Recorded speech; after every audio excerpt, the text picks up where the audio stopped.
I'm here with John Kimble of Safe Food Alliance, and we'll be discussing the 12 steps of a good HACCP plan. And John, can you give us a little background about you and Safe Food Alliance? Sure, and thanks for having me, Tara. It's good to see you again, even in this crazy time with COVID, right? I know we've been at a couple of trade shows together and such, but at least we can Zoom for now and still see each other and connect and do things like this, so that's great. So a little bit about us. Our parent company, DFA of California, is a company that's been around since 1908, which is about the time that food safety kind of started in a regulatory sense here in the US. So our organization has been working with the agri-food industry for many, many years. And we started out kind of inspecting commodities, working with these producers. If you think about it, back in the early 1900s, we didn't even really have lab testing, so to speak, like we do today. Nothing like today's, laboratories at all. And so a lot of what was done was kind of hands-on inspecting, looking for mold, looking for insect damage, things like that, and quality attributes that also affect food safety. So then in the 50s, we started our first lab in the Fresno area. And it's recently been moved down to Kingsburg, just a little bit south of Fresno, California. So we also have an office now in Sacramento. That's our corporate office, and a number of other locations. I work out of our Central Valley office in Ceres, California, Modesto area. So I've been with the company 8 years now, actually this month. And so it's kind of hard to believe time really flies, but anyway, just really enjoy working with the food industry and dealing with some of the challenges that people are facing, kind of helping them to understand how to meet customer and regulatory requirements. So that's kind of a little bit about who we are. We also have a certification body that does some of these audits that customers ask for. And myself, I'm directly involved in the training and consulting activities. And so we have a lot of public courses. We do work with clients doing consulting. And our courses are basically all virtual right now. So, really encourage viewers to check out our website and see what we have coming up. And one of the things that we specialize in too is kind of customizing training. So if somebody needs a certain topic or maybe a couple of different topics around FSMA, around food safety, we'll work with them on that and we can provide customized training. So. And especially with distribution issues and everything happening right now. Yeah, supply chain is definitely a challenge right now. And, with our audits, right, sometimes the audits are delayed. There's some difficulties with travel around that. So companies are facing a time where they have to validate for their customers what they're doing because they haven't been able to have their audit when they normally would have it. And so, in the absence of being on site, customers need additional documentation or information. And so that's definitely a new challenge we're facing. And so anyway, interesting times right now. Definitely. And you contributed an article on HACCP planning and the 12 steps. Can you go into that a little bit for our viewers? Sure.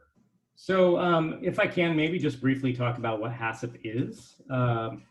So HACCP is an internationally recognized approach to food safety. It's been around for many years, and it actually started back in the late 50s. The kind of the seeds for HACCP were planted back then with the space program, believe it or not.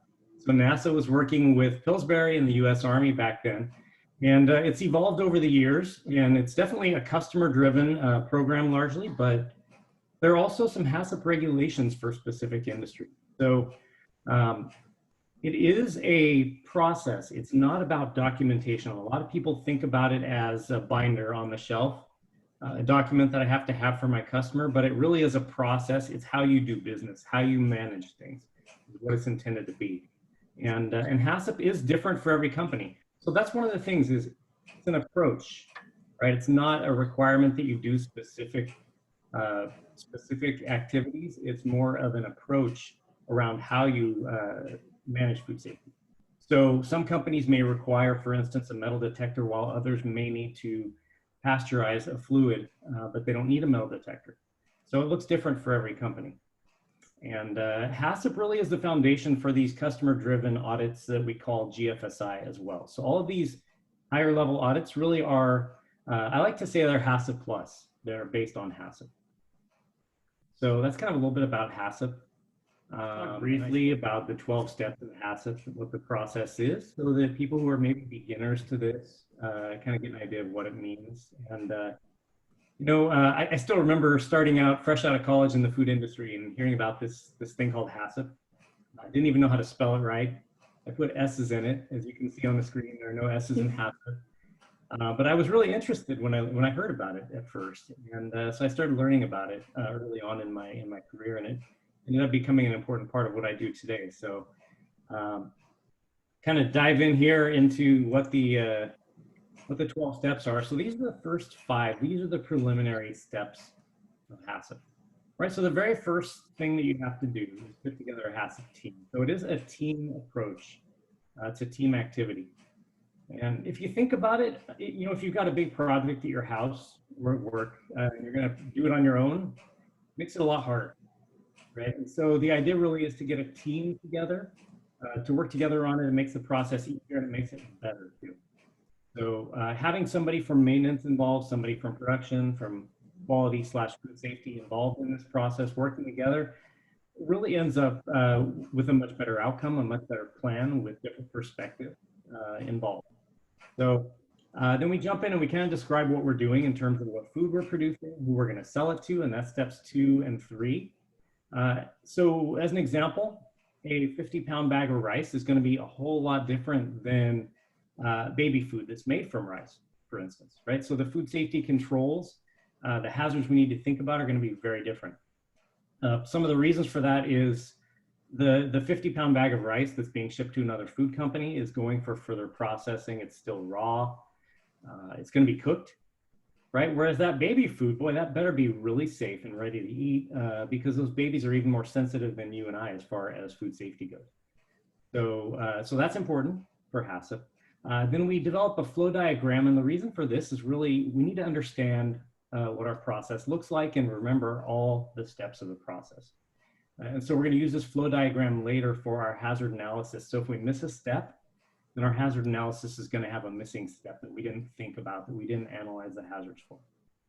So then we verify the flow diagram. And what that means is you go out and you walk the floor and make sure that your process flow diagram is accurate. And I've done a number of audits where I've been in and looked at their flow diagram. We take a copy and we walk out on the production floor and we realize there are a couple of steps missing. Maybe some of the processing steps are out of order, or they didn't note that there's a water input to the process or something like that. And that's what that verification is for, to make sure it's accurate. So if you're not walking out on the floor, making sure your process flow diagram is accurate, then you may miss something. Okay. So now after the first 5 steps, the preliminary tasks, we jump into the principles of HACCP. So these are the core principles that were around even before those first 5 steps. And so the first one is conducting a hazard analysis. And so in this hazard analysis, we're going to look at all of our process steps, as I said just a moment ago. We're also going to look at all of our ingredients. As you can imagine, if you're buying spices from overseas, if you're buying bags of rice, from 100 miles away, if you're purchasing nuts or fruit or fresh produce, all of these things have different potential food safety hazards or issues that we need to manage.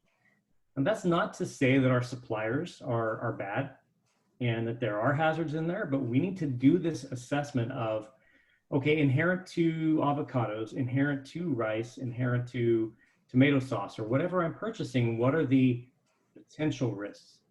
All right, and this is the onus that the food companies have on them to say, okay, what is the potential risk? And then they decide how they're going to control that risk. And maybe they've already got a great supplier control program. Maybe they're already doing laboratory testing on products when they come in. So maybe that hazard is actually really well controlled already, and they don't really need to concern themselves too much as long as they continue doing these best practices that they're currently doing. But when things aren't quite under control, right, when there's still a potential hazard, what we find is that we need what we call a CCP, or a critical control point. So out of the hazard analysis, we identify maybe 1, 2, or 3 CCPs. What are those key control points, like pasteurization or cooking process, metal detection or X-ray for foreign materials, or filtering or screening liquid product, right, to take out any foreign materials. This is why we have really robust food safety programs in place, really, is taking this approach so that when you open that soda, when you open that bottle of wine, and you take a drink, you don't end up with a piece of glass or, you know, some kind of a chemical hazard that you're swallowing.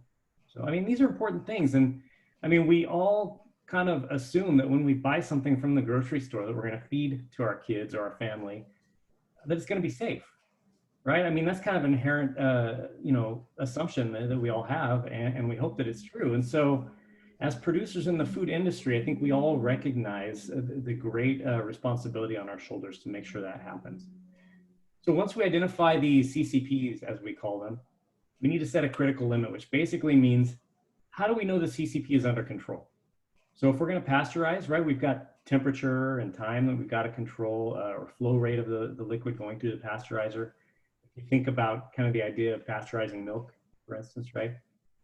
So we establish these critical limits that tell us, is it in control or out of control? And even if you look at the image on the slide there, right, we've got a kind of a green area and a red area. We say, boy, the needle's in the red area, we're in trouble, right? That's kind of the idea here, is just to be able to look at this CCP and immediately be able to tell whether it's in control or not. So once we've established the critical limits, somebody's got to keep an eye on it, right? So we're monitoring the CCP. We've got somebody taking a look and saying, yes, it's in control, or hey, we've got a problem here. We need to stop the line.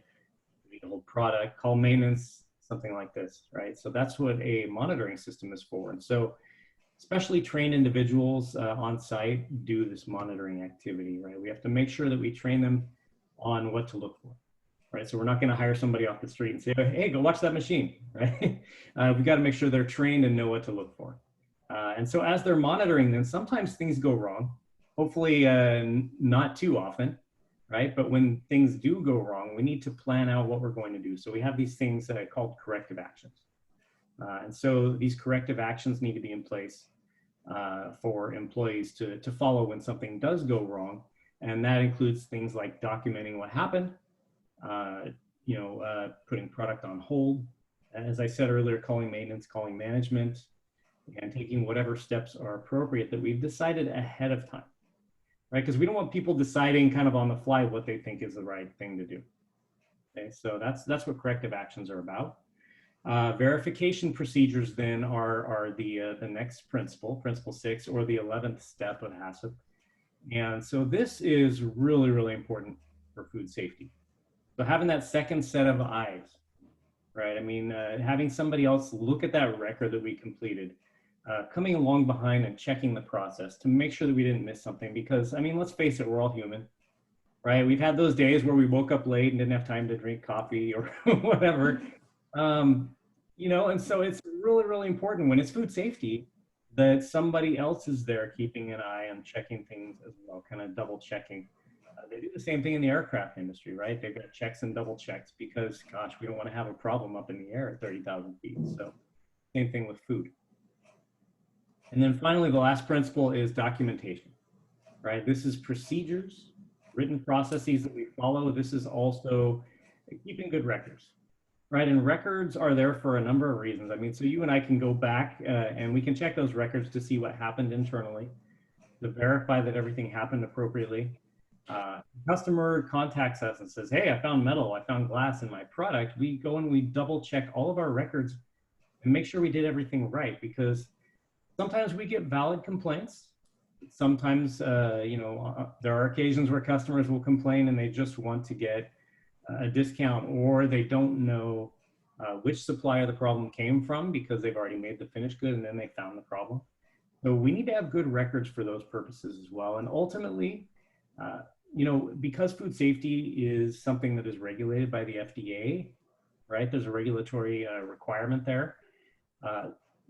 These become legal records, right? I mean, hopefully none of our listeners will ever have this happen, but you can end up facing a lawsuit. You can end up in court. You can end up with FDA taking legal actions, and these records become so important in those cases. We've got to have good records to prove that we've done our due diligence. So that's kind of, in a nutshell, so to speak, the 12 steps of HACCP and what that's all about. So hopefully that kind of helps answer viewers' questions about the process. So And a lot of people, when they think about HACCP, they think it's just the documentation, which is really the last step.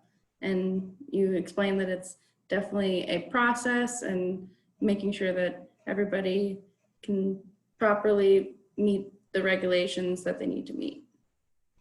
Yeah, definitely. And it's so important to maintain food safety and to maintain that high level of commitment on site and make sure that everybody understands, right, that their role in this process, right? Definitely. Because you definitely don't. I may be dating myself a little bit, but I saw episodes of Laverne and Shirley as a kid, and of course, they were something where they were reruns that were playing on TV. But I remember this scene at the beginning of Laverne and Shirley where they worked in a bottling plant. It was a beer bottling plant, and these bottles are going by, and they're supposed to be checking the bottles, but they're clearly not really bought into the process. They don't really care. They're not really doing their job very well. And at the end of their shift, they grab their gloves, they put them on top of a couple of bottles, and let them go down the line. And we definitely don't want Laverne and Shirley syndrome in our food plants. We want everybody to consider this a top priority. So yeah, so food safety is definitely very important. And we've got some interesting things coming down the pike. I don't know if you want me to talk about those things that are coming up now. Yeah, some updates to the article that you already contributed would be great. Yeah. So one of the things, I think I've already kind of alluded to this, but food safety is definitely not a one and done process, right? We have to continue to maintain our programs. And so if you think about it, things have changed a lot just from the 1900s when we started implementing food safety regulations in the early 1900s till now. And in the future, things are going to be different as well. And so some of the newer things that are happening, greater supply chain complexity, right? We have a global supply chain for sure now. And so we need to understand where our suppliers are, where our products are coming from. And that requires greater scrutiny than ever. And then also we've got kind of elevated expectations from customers and from regulators. And part of the reason is the changes that are happening. And we've got to make sure we meet those expectations. And so, we've got new expectations that we're held to. And analytical methods are changing. So we have new things that can be tested for in the lab. We have things that can be tested to a more sensitive level now in the lab. And so one example of that is something called aflatoxin that is found in grains or nuts sometimes, if mold has grown on those things. And in the past, they set the criteria for aflatoxin at, did we find it or not? Did we detect it or was it non-detect? But when more sensitive tests came out, we had to start setting safe limits because we could test it down to such a sensitive level that half of the food products out there could be rejected. So things evolve, they get more sensitive, and things have to be changed in terms of limits and in terms of our programs. So HACCP really, I think, is something that will continue to be an expectation. It's not going away, but it's going to evolve over time. And keeping a balanced perspective between HACCP and food safety regulations like FSMA. So the FDA has this Food Safety Modernization Act, as it's called. And so it kind of interfaces, so to speak, with HACCP. The two are very similar, but they're a little different. And so we've got to keep that in mind as well. And really HACCP is intended to be a very thorough process as a methodology. As I said earlier, we've got to look at every step, every ingredient, and make sure that we're looking at that. But now with our greater supply chain complexities, that includes things like food fraud. So have you heard about food fraud, Tara? Have you been hearing news stories on this at all? Are you familiar with the term? I know that sometimes food can be replaced with another ingredient and passed off as being that food when it's not. Yeah.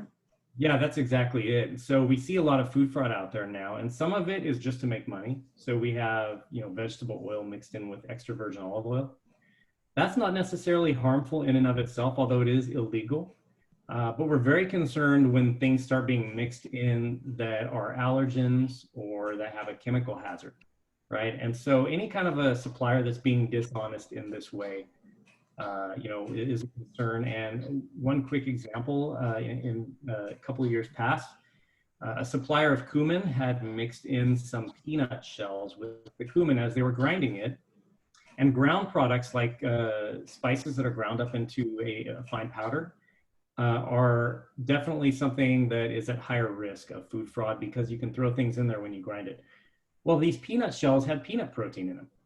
And as we know, people have some extreme allergies to peanuts, and this ended up being a problem. So we were recalling cumin off the shelf, but not only cumin, we're talking about dry rubs, barbecue sauces, frozen meals, all kinds of stuff has cumin in it. So this is the kind of stuff we're talking about. Also radiological hazards. We're concerned with that now because things can be shipped from areas of the world where there have been radiological incidents, meltdowns, but there are also places where the soil or the water actually has a radiological hazard in it as well. So again, that's another thing that some processors have to deal with, as well as environmental hazards in their processing environment. Meaning, and we're seeing more and more of this, honestly, in recalls, is things like, oh, well, we found listeria in the processing environment, and so we need to recall our products, right? Or we found E. coli or salmonella on our equipment or something like this. And even though we didn't find it in the products, there's a potential that it could be in there. So processors are having to apply a lot more due diligence now to even things like floor drains or checking the walls, the floors, the equipment, the ceilings. If you think about it, a ceiling, right? If you've got condensation, it's going to drip down on your product potentially, right? So it's definitely a new world these days, and we've got to think outside the box a little bit from what HACCP looked like maybe 20 years ago. Whereas like we've seen that it hasn't proven that COVID can be passed through food products yet, but with listeria and other bacteria, you want to definitely make sure that your packaging process is clean. So. Yeah, for sure. And that's an important thing to note too. So thanks for bringing that up is, yeah, number one, that COVID, there's no evidence that it transfers via food. You know, it's really an inhalation hazard. And, you know, the way I look at it, food companies already have a lot of great processes in place when they're doing all the right things, like we talked about with HACCP. Such that the risk really should be fairly low for most processors. We have seen some incidents in the meat industry where a lot of employees were getting sick. And even with those, right, there were no illnesses traced back to the food products. So, so that's good news. But yeah, new packaging technologies, you know, even there could be a pathogen risk. But even aside from pathogens, could there be a chemical risk, right, from the packaging itself? And so processors have to make sure they're buying food grade packaging. Or if we've got kind of a modified atmosphere situation, as we call it, where they're putting nitrogen or carbon dioxide in the packaging, what does that mean in terms of food safety? Are there new hazards now because of that bacteria that might grow in there that wouldn't have otherwise grown, or other things we haven't thought about? So yeah, it's definitely, often it involves engineering as well when we're doing something like that, building a new process or implementing new technology. And if our viewers wanted to get in contact with you or Safe Food Alliance to have help with forming their HACCP process, how would they reach you? Yeah, definitely. So thanks for mentioning that. So our website is at safefoodalliance.com. It's all one word. And we'd be happy to help. We offer a lot of custom programs, as I mentioned, not just training, but also consulting. We can do it virtually. So a lot of companies are concerned with bringing visitors on site. There's a lot we can do virtually now, especially in terms of your documented programs, but even some in terms of on-site, looking around the facility using a camera. We've had some cases where we've done that as well. And another nice thing about the virtual platform is it can be more cost effective. There are no travel costs, and we can just carve out you know, a couple of hours here or there for the smaller companies. And so you know, if they don't have a big budget yet and they're still getting started, a few hours here or there can still be a big help to companies. So yeah, so safefoodalliance.com is where you want to go. You can also find, we have a lot of virtual training coming up. We also have our academy, we call it. We have self-paced courses. And so any kind of training you need, HACCP, the Food Safety Modernization Act, food safety culture, sanitation training. We've got a lot of different subjects. Well, thank you for joining me today, John, and I will make sure to link the website and a little more information about Safe Food Alliance, and I look forward to working with you again. Great. Thank you for your time and thanks for having us. Thank you.